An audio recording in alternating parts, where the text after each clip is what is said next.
নমস্কার। বাঙালির শ্রেষ্ঠ উৎসব দুর্গাপূজা আসন্ন শারদীয়া শুভেচ্ছা জানিয়ে বিশেষ করে প্রথমে ত্রিপুরা টিভির মাধ্যমে ত্রিপুরার সমস্ত আম জনগণকে আমি ধনপুর মণ্ডলের পক্ষ থেকে শারদীয়ার শুভেচ্ছা জ্ঞাপন করছি। আশা করছি শারদীয়া সবার জীবনে সুখ শান্তি বহন করে আনবে। বিগত দিনে আমরা দেবী দুর্গা রূপে যারা অসুর হয়ে কাজ করেছেন, দেবী দুর্গা অসুরকে বধ করেছেন।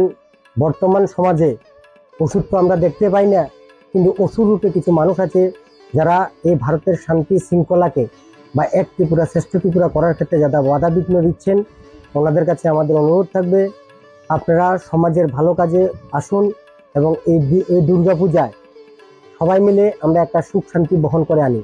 বিশেষ করে আরেকটা অনুরোধ আমার থাকবে ধনপুর মণ্ডলের পক্ষ থেকে যুব সমাজের কাছে, যে আসন্ন দুর্গাপূজা আমরা আনন্দ করব, সব ঠিক আছে, কিন্তু আমাদের আনন্দ কারো যাতে দুঃখ না আসে, আমরা যাতে দুঃখ না আসে। এবং সব যুব সমাজ ভাইদের কাছে আমার অনুরোধ থাকবে আপনারা মোটর বাইক চালানোর ক্ষেত্রে আপনারা হেলমেট অবশ্যই পরিধান করবেন।